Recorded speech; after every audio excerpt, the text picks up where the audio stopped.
A frown creased Youngju's forehead at the sight of a large gray splotch on the toe of one of the shoes. He chipped away at it with his fingernail, thankful it hadn't stained the white, and left the pair on the deck.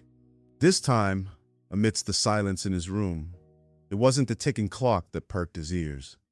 Voices, gunshots, orchestral music carried from deeper within the cabin, through the bedroom door he had neglected to shut hours prior. He never would have pegged Song as an action movie fan. Perhaps he wasn't. Maybe he just turned on the television for some background noise. And there it was. No way had he overlooked Youngju's absence this time. To get to the living area, the place they had their awkward first meeting, he would have had to pass by Youngju's bedroom, the one with the strangely wide open door. The only light came from the TV. When he'd first arrived at the cabin, Youngju thought it a broken antique. Wordless, he stepped into the room. Song's eyes followed Youngju until he stood next to the sofa he sat on. Even in the dark, his impossible handsomeness struck Youngju. A few road strands hung in front of Song's face, too short for the ponytail that secured the rest of his long hair. And those damn overalls would be difficult to get used to. This time Song had made zero effort to buckle his soul-intact strap. Up until this point, he only had an audience of one. Well, two, if you count Mia, asleep on the floor. The window behind was cracked. Youngju welcomed the light breeze. He'd worked up a chill walking all the way back to the cabin. But now, his entire body felt superheated. Beneath the artist, a black tarp blanketed the entire sofa, guarding it from the paints bravely set out next to him. Song's expression didn't say, "Where have you been?" as he looked up at Youngju, but instead, "I'm glad you're back." Youngju had no interest in knowing what had been betrayed by his own stare. He hoped the gloom might diminish Song's chance for an accurate read. On the inside, Youngju felt the acid swirling. He looked forward to the day he could better tame the fire Song ignited. The wish wasn't to extinguish it, just for the heat to not be so all-encompassing. Song cleared a space next to him, transferring tubes and pots from the tarp to the shelf of the easel in front of him. Youngju didn't recognize the painting, but the subject was unmistakably him, in that damn sheer robe.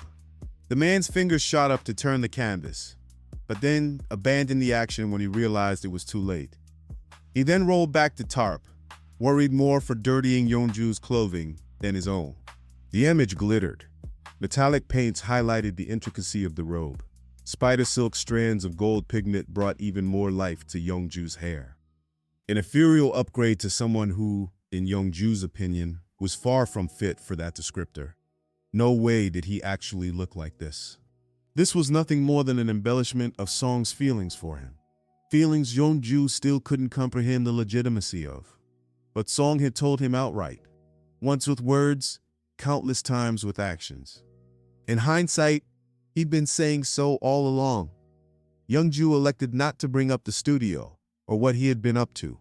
As long as he did his job, he didn't have any real obligation to tell Song anything. Technically, he could come and go as he pleased. With that said, he wouldn't do this again. Not without informing Song first. For his own peace of mind, though, not out of necessity. "I left you something." He turned down the volume of the movie. "It's on your bed." "You did?" Song nodded. "I saw them, and I thought of you." He swiped the brush along the canvas, stippled more green onto a tree, then sat back in his seat. "If you don't like them, it's fine. We can find you something better." The dark hallway that led back to his room was suddenly very inviting. What could be waiting there for him? He forced his attention to the movie instead, but his face couldn't stay the glee. "I'm sure I'll love it," he said. "Thank you."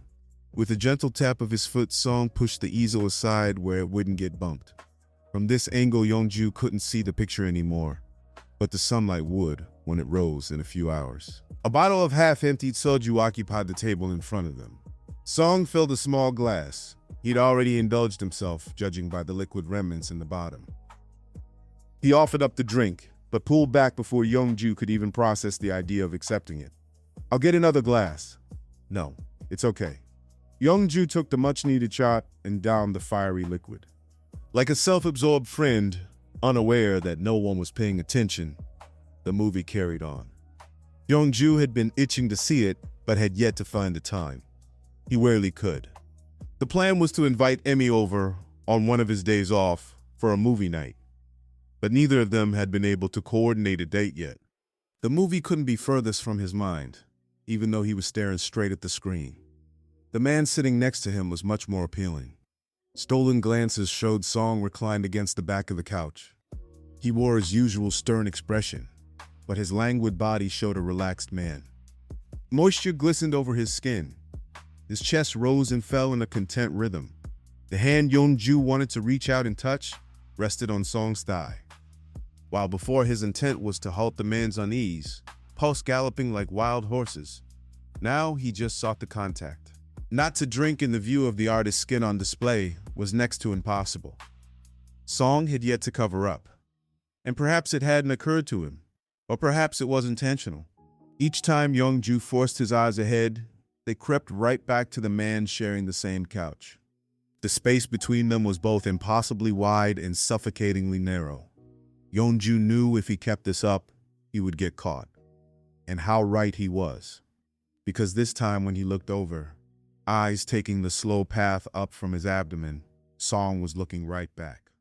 Paint on your fingers. Thank you for watching. Please like, comment, and But I see myself the way you do. Stripped down, glowing, not bulletproof. There's a breeze through the window, the night slips in. Every breath you take feels under my skin. The strap undone like a careless sin, like you're never meant to be alone in it.